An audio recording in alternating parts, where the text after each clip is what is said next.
Today's episode of Star Trek Discovery, Episode 9, Rubicon, sees the crew making some choices. Choices. And mostly not good ones. Let's get into it.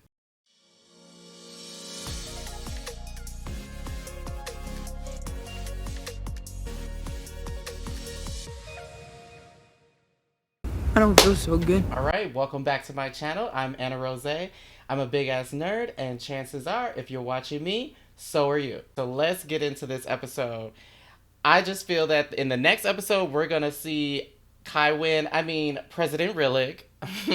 She's gonna be having another angry meeting with Burnham and Daddy Admiral, as I like to call him, Admiral Vance. Because what the hell? I don't know about you guys. I don't know how you feel about this episode, but I just feel like if people in this episode were not making emotionally based choices, this episode would have been over in 5 minutes. Honestly, if they would have just found Book, shot his shit up, his ship, I'm sorry. Well, that works too. This episode would have been over in 5 minutes, but then we wouldn't have had an episode. So, in that sense, we kind of have to drag it out to fill the runtime, but we could have filled it out with anything else. We could have, I don't know, made contact with species 10C, which we've been waiting for at this point 9 episodes or so. So, and I believe we only have 2 episodes left of this season. That is correct. I was hoping we would get a little more time to spend with that and to develop whatever species 10C turns out to be. But looks like they're gonna save it to the bitter end, and maybe they're thinking about using this new alien species, to cross over into the next season, and it's going to be a multi-season kind of arc. So we'll just have to wait and see what happens. But those are my initial thoughts on the episode. I just feel like a lot of people were just like doing things based on their emotions, and I get it. I would probably do the same thing if I was in Michael Burnham's shoes, but I also think from the jump she should have been pulled off of this mission. This is just way too important to leave it to chance that she would let her emotions override her better judgment, which we saw she did. So we start out in the episode. Book and Tarker are on his ship, and they're making the isolytic weapon, and it's a very fragile process. And then we cut to Starfleet HQ, and Admiral Vance and Michael Burnham are discussing the plan to go and find Book and bring him back. Now, Admiral Vance went against his better judgment, I believe, in this case, and allowed Michael to remain on this mission as the lead. I don't understand why he didn't put Saru in charge, or even somebody completely different. Yes, Michael is familiar with Discovery, but so is Saru. Or she could have even asked anybody else on the ship to take command of this particular mission and to just get it done without any kind of lingering concerns of emotional attachments. So I thought that was a weird misstep, and I understand the history that Admiral Vance and Michael have created between each other. They have really learned to trust each other. But again, this is Michael's lover. So do you really feel that she's going to be in the best place to make the tough call to basically, if she has to, kill him? No, I don't think so. I couldn't do that. So Book sends a message to Burnham, basically letting her know that he still loves her, but they've reached this impasse, and he has to do what he has to do, and he understands what she has to do, and he wished there was another way, but he feels that whatever he is doing is the correct path. And Saru is there watching the message, and he's like, "Look, we can't hold back anymore. We have to do what we have to do to stop him." And so because of this, they come to a compromise, and Admiral Vance says that, okay, you can lead the mission, but we're going to have someone external to Discovery, but someone you're familiar with, be present. So if there is any issues with you making any judgment calls, this person will take over. So lo and behold, is Commander Nan. She's back, and she's going to be overseeing the mission and making sure everything goes right. And I just am so happy to see her back on the show. She left the show in the middle of season 3, and I just feel like Discovery tends to like show us really great characters and give us really great actors to become these characters, and then they tend to die or leave, and you're just like, well, I really liked you. Come back. But Rachel Anchero is such a great actress, and she really just brings a level of believability and realism, even though she's playing an alien, a Barzan. She just seems like a fully fledged person. Like, one of my favorite GIFs is of her. Yum yum. Like, that is my favorite GIF to use whenever I can. And she has that no nonsense, kind of bravado kind of air to her. And I love that because she's just like, look, I understand you love Book. I understand what you're going through.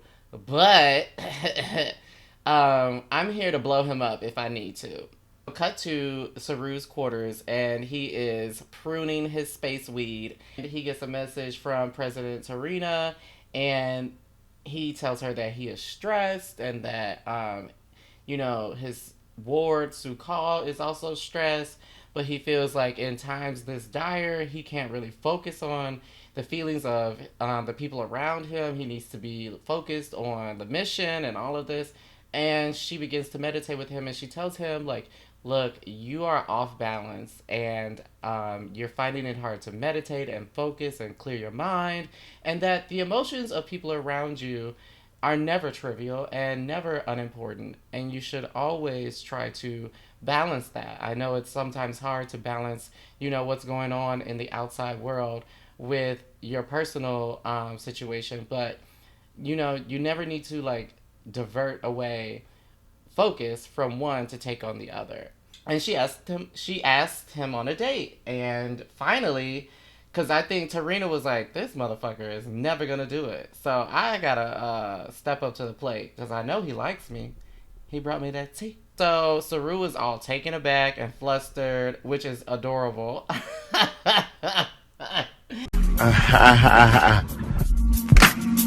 But more on that later. So we get our first hint that there is some dissent among the ranks when we go back to Discovery's bridge, and we see, I believe, Commander Nielsen and is it Bryce or is it the new crew member? They're kind of debating the decisions that Book has made and whether they agree with them or whether they don't. And we get to see that, like, just because everyone is all in Starfleet, that doesn't mean that they always agree with whatever their mission is or whatever is happening that is taking them on their specific missions. So it's really good to get that kind of debate going on, because that's what happens when shit hits the fan in the real world. You and your friends, you may be friends and you may mostly agree on most things, and you may have a similar worldview, but sometimes there are issues that crop up that cause you to basically say, I don't agree with that.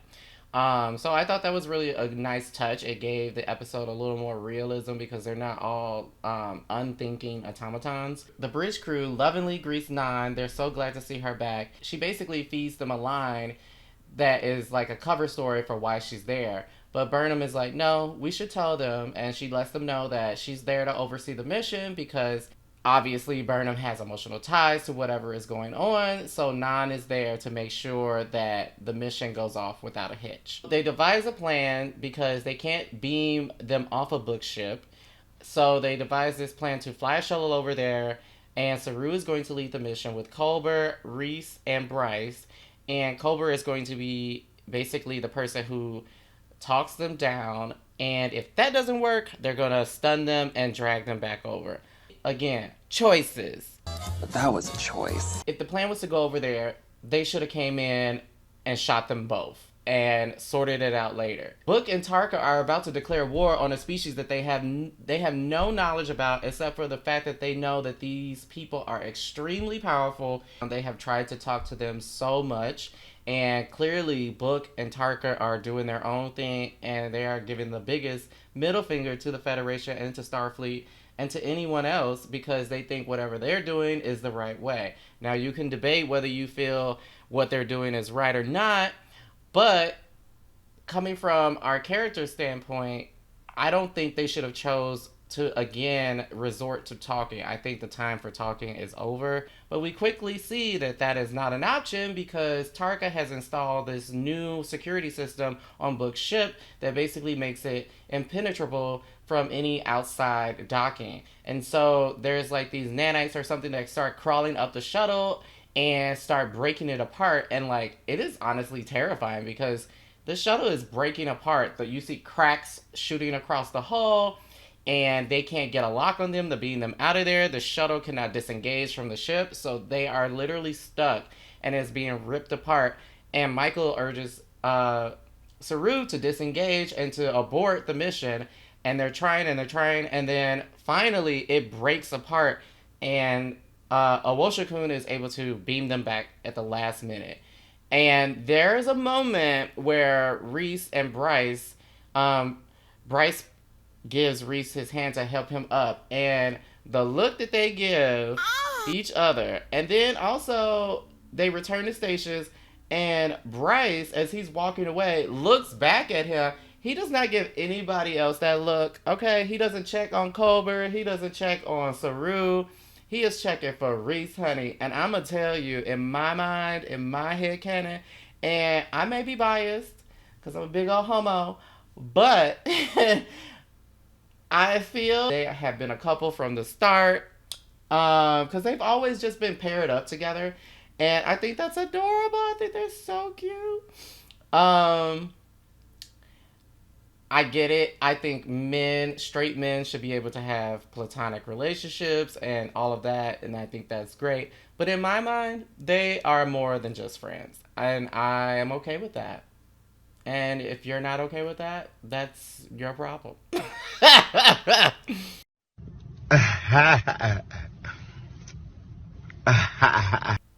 All right, so we pick back up, and so now the mission is to jump to the DMA to cut Book off from destroying the controller. So they jump there, and right before they jump, Michael gives them this whole speech that like blah blah blah blah blah. Book has given us no choice, yada yada yada. We got to make the hard call, and I just felt like Michael was saying this, yes, to prepare the crew for that, but also to mentally prepare herself. But at the same time, I think she was trying to work herself up to what she might have to do, even though it seemed like lip service. It seemed like she was saying all of this to reassure herself or convince herself that she could do it, even though I think she knew deep down she wouldn't be able to pull the trigger if it came down to it. So they get to the DMA, Book is not there yet, and they move into position. Nan pulls them aside, Saru and Burnham, and she tells them that because of the spore drive that is attached to Book's ship now, that the ship has a structural weakness, and if they aim a photon torpedo at the impulse manifold, I can't believe I got that out in one go, that the ship will explode and no more problem. And at this point, I don't want to see Book blown to pieces. I really don't. But what else can you say to stop him? To stop Tarka? It's not just Book that you have to deal with. It's also this random scientist who is crazy, who is completely driven by whatever goals he has to get back to whatever dimension he's trying to get back to. And that's another thing. And I really enjoy throughout the episode that Book has finally started pushing back on that. And he's like, look, you are trying to get back to wherever you're trying to go. If this does not go right, I'm the one who's stuck here and has to deal with it. And I'm the one who lost people here. You're just trying to go wherever you're trying to go, and I'll never see you again. So he gets off scot-free. So I'm glad they finally addressed that verbally. Burnham surmises that if the DMA is mining for boronite, and if there was no boronite in the area anymore, it would move on. It would jump. We've seen the DMA jump before, and she surmises that that's the reason why it leaves an area. So she tasks Stamets and Zora to start looking over calculations to how much boronite is left in the sector and how long it will take for the DMA to mine all of it before it jumps. basically saying like, oh, if it's like this many days or whatever, let's use that time to stop and pause, and it'll stay in this area where no one will be affected, no one will be killed, no planets will be destroyed, and then we can make contact, figure it out, and if contact does not go the way we want it to, then we can back Book's plan. Okay, so that's the plan that Burnham has in her back pocket. They're waiting around in the heart of the DMA, and then Book and Tarka start flying in and fly right past. And then they hit Book with a bunch of sensor damaging mines or charges, and it'll throw off their sensor so they can't make a good target lock. And then they start jumping around and jumping in front of him and between the DMA, and it's a really cool scene, and I loved it. Book starts shooting at them, and they start returning fire reluctantly because Michael doesn't want to blow Book out of the sky. So Tarka is pissed and fires off a burst of quantum torpedoes, and the bridge is rocked, child. Book is pissed. He's like, "Oh, what the fuck?" And Burnham devises this plan once they have the data to go over there in a shuttle and risk her life and tell him that you just give us a moment, a week to make contact. If that doesn't work, we'll go with your plan. He agrees. She flies back to Discovery, and everything seems a-okay, right? This also was another choice that I thought was a little to me, because it was Michael again leading and making decisions with her emotions. Once he had agreed to that, I think she should have requested that he beam aboard the shuttle, and so as well as Tarka, and she take them back, and they could have towed Book's ship into the shuttle bay. Tarka's still just over there behind the console, and we see that now, well, no one's watching. He beams the weapon into the controller and destroys it, and now they're forced to jump away, and it explodes. The choices in this episode, I'm like, oh my god, come on, people.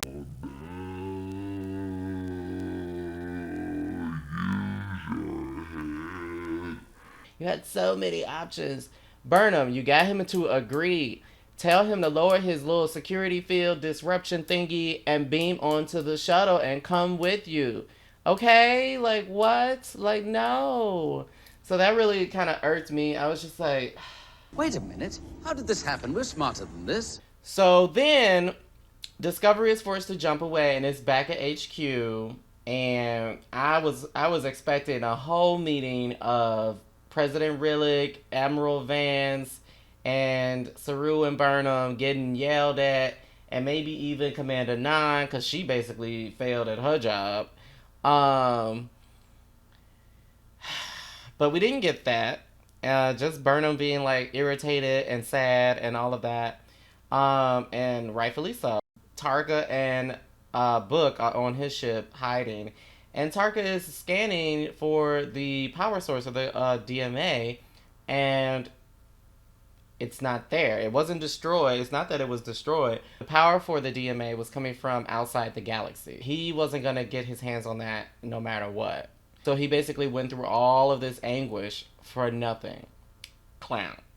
So we have Commander Nine come in and discuss, what's going on with the Federation now that this has happened. And Burnham tells her that they're getting ready to evacuate everyone. And, they're fast tracking the first contact with species 10C and all of that. And she asks her about her family, and she's like, I wasn't able to tell them. I found my family, but I wasn't able to tell them where I came from, and it just was not right. So I left, and now I'm back in Starfleet. And she even hints that, like, she would love to come back and make Discovery her home. So here's hoping that we get Commander Nine the rest of the season, or maybe next season. I would love to see her be a series regular, because she was just such a fun character, and, like, such a badass, and just loved her. She's just doesn't take the bullshit, okay? Like, there was a reason I feel like she was picked, because I felt like she was always that character that was like, if I